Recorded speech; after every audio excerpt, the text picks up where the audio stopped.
Assalamualaikum dan selamat pagi kepada semua pelajar. Kita berjumpa lagi dengan saya Cikgu Zembayos untuk biologi tingkatan 4, bab 4 komposisi kimia dalam sel, dan hari ini kita akan membincangkan 4.5 asid nukleik. Pelajar untuk perbincangan asid nukleik. Mula-mula marilah sama-sama kita lihat apakah yang perlu kita tahu tentang tajuk ini. Asid nukleik ialah makromolekul juga seperti mana karbohidrat yang kita dah belajar sebelum ini. Kita juga dah belajar protein, kita juga dah belajar asid lemak. Jadi makromolekul seterusnya kita lihat asid nukleik. Dan asid nukleik juga merupakan sebatian organik. So bila cikgu sebut sebatian organik, bermakna asid nukleik antara unsur utamanya adalah karbon. Mesti ada karbon.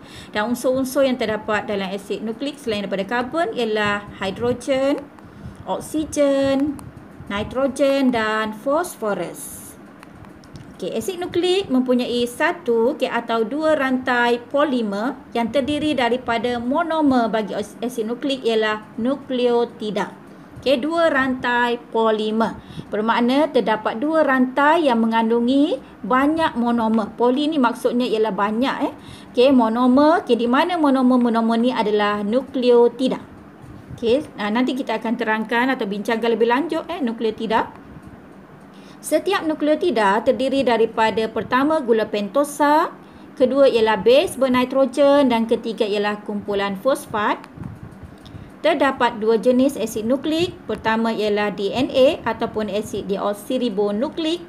Yang kedua ialah asid ribonukleik ataupun RNA. Lihat ini adalah contoh asid nukleik yang jenis ini adalah DNA. Ini adalah DNA. So kita lihat lebih lanjut apa dia asid ataupun asid nukleik yang pertama, iaitu DNA. DNA terdiri daripada dua rantaian polinukleotida yang berpintal membentuk heliks ganda 2. Bila kita menulis tentang DNA pelajar, jangan lupa perkataan pertama mesti ada dua. Tapi dua apa? Dua rantai? Tak boleh. Jangan tulis dua rantai. Kerana rantai itu adalah terlalu umum. So, untuk spesifik penerangan DNA, dalam penulisan anda mesti tulis dua rantai polinukleotida. Wajib ada perkataan polinukleotida. Dan berbentuk macam mana? Yang berpintal. Dan membentuk heliks ganda 2. Base bernitrogen pada kedua-dua rantai nukleotida akan diikat oleh ikatan hidrogen. Ikatan apa? Ikatan hidrogen. Kita lihat sekejap lagi. Ini adalah base bernitrogen. So, ini adalah ikatannya. Ini adalah ikatan hidrogen. Adenina, dan simbol yang kita gunakan ialah A, akan sentiasa berpasangan dengan T. Manakala untuk base, ini adalah base base guanina, sentiasa berpasangan dengan sitosina ataupun C. Lihat, ini adalah DNA. Tadi cikgu sebut DNA terdiri daripada dua rantai polinukleotida. Ini adalah rantai polinukleotida yang pertama, ini adalah rantai polinukleotida yang kedua. Dan setiap daripada ini adalah nukleotida. Terdiri daripada fosfat, gula pentosa dan base bernitrogen. Jadi kalau kita lihat pada gambar rajah ini, yang bulat-bulat ini, warna merah ini adalah mewakili fosfat. Manakala kita dapati ada gula, gula kat ini adalah gula pentosa, ataupun gula 5 karbon. Kemudian diikat oleh base. Ini adalah base. Base bernitrogen. Jadi kalau kita lihat kat sini, fosfat, base bernitrogen dan juga gula pentosa ini adalah nukleotida. Boleh? Ini adalah nukleotida. Kemudian kita lihat bagi satu rantai yang pertama ini lebih daripada satu nukleotida. Ini adalah nukleotida pertama, kedua, ketiga dan seterusnya. Manakala kita tengok rantai yang kedua juga, ini adalah terdiri daripada base. Kemudian ada gula pentosa dan juga ada fosfat. Ini juga merupakan nukleotida. Okay, lebih daripada satu nukleotida. Dan kita lihat, okay, base, okay, antara kedua-dua base, dua rantai ini akan diikat oleh satu ikatan, iaitu ikatan hidrogen. Dan kita lihat pasangan, okay, bagi base ini tak boleh silap ya pelajar. Contohnya untuk pasangan base pertama C, maka pasangan dia mesti G. Kalau base yang ini base yang ini A, okay, maka pasangannya mesti T. Kalau kat sini base-nya adalah G, maka pasangan ini mesti C. Okay, boleh faham pelajar ya? Okay, so ini adalah DNA. Sila fahamkan. Dan sebelum itu cikgu lupa nak beritahu, bahawa yang ini kita namakan dia sebagai tulang belakang DNA. Semua orang mempunyai tulang belakang DNA yang sama. Bermakna tulang belakang DNA terdiri daripada fosfat dan juga gula pentosa. Yang membezakan antara individu ialah kita punya urutan base. Urutan setiap individu, base dalam DNA setiap individu adalah berbeza. Tetapi tulang belakang DNA ini adalah sama.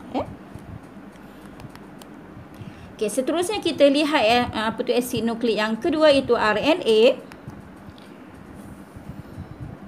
RNA adalah rantai polinukleotida. Ingat ya, rantai apa? Rantai polinukleotida. Jangan tinggal perkataan polinukleotida. Yang membezakan dengan DNA ialah tunggal. Iaitu rantai polinukleotida yang tunggal. Kedua, RNA adalah lebih pendek berbanding DNA. Base bernitrogen bagi RNA adalah adenina, guanina, sitosina dan urasil.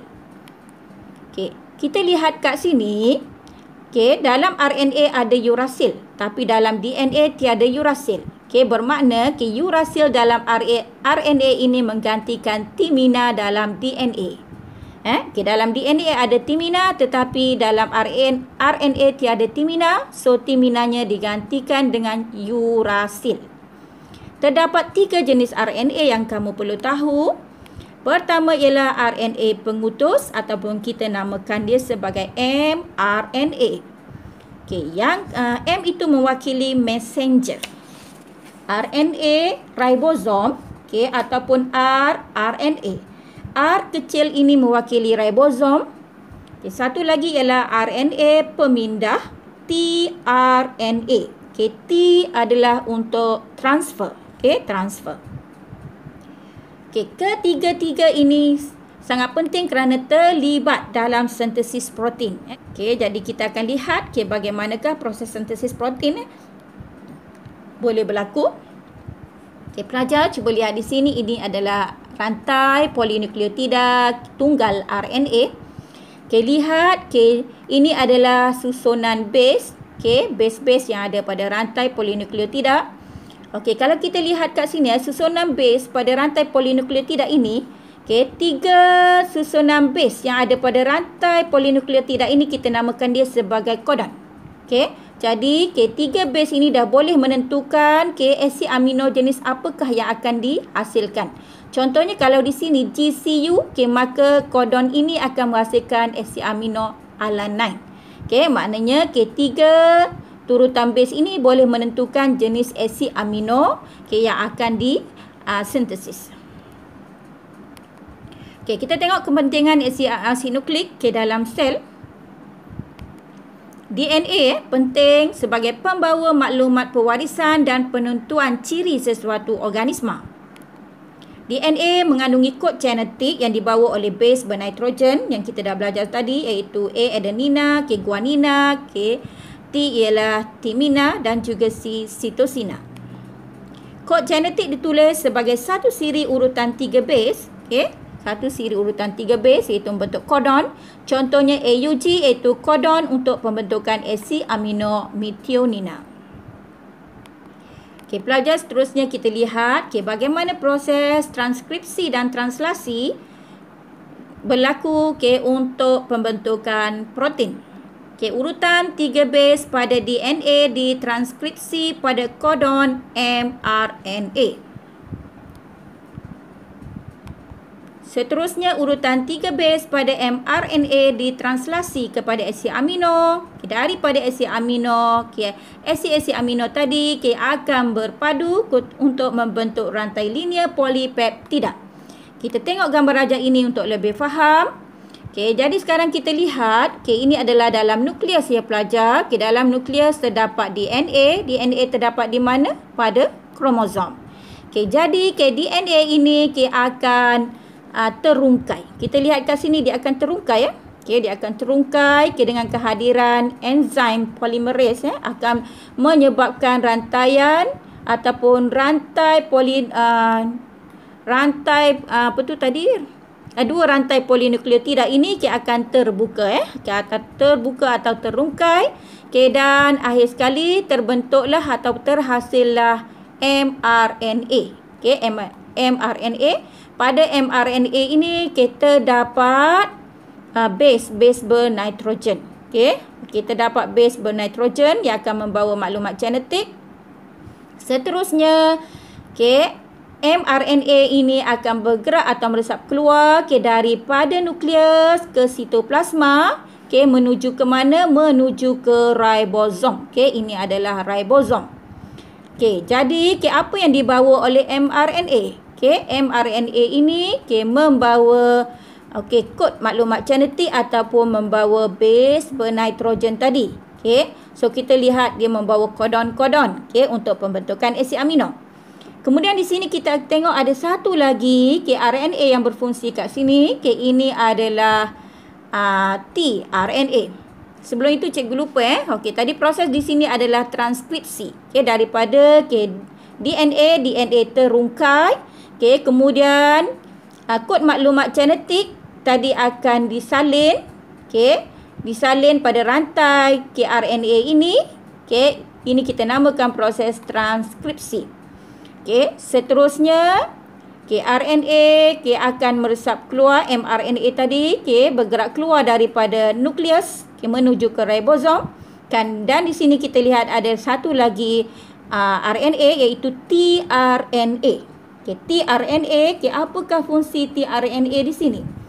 tRNA ini akan membawa asid amino kepada ribosom. Dia akan bawa asid amino ke ribosom, di mana dalam ribosom ni ada satu lagi RNA iaitu rRNA. rRNA akan menghubungkan asid amino untuk membentuk protein. Kita tengok macam mana RNA akan menghubungkan asid amino untuk membentuk protein. Dan untuk lebih faham, lebih jelas lagi, sama-samalah kita tonton video ini. Selamat menonton. In most human cells, there is a structure called the nucleus. The nucleus contains the genome. In humans, the genome is split between 23 pairs of chromosomes. Each chromosome contains a long strand of DNA, tightly packaged around proteins called histones. Within the DNA are sections called genes. These genes contain the instructions for making proteins. When a gene is switched on, an enzyme called RNA polymerase attaches to the start of the gene. It moves along the DNA, making a strand of messenger RNA out of free bases in the nucleus. The DNA code determines the order in which the free bases are added to the messenger RNA. This process is called transcription.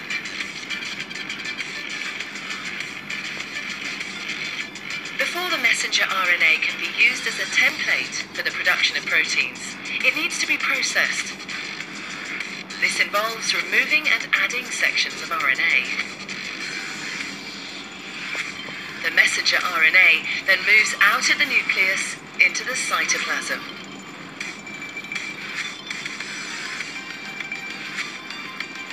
Protein factories in the cytoplasm, called ribosomes, bind to the messenger RNA. The ribosome reads the code in the messenger RNA to produce a chain made up of amino acids. There are 20 different types of amino acid. Transfer RNA molecules carry the amino acids to the ribosome. The messenger RNA is read 3 bases at a time.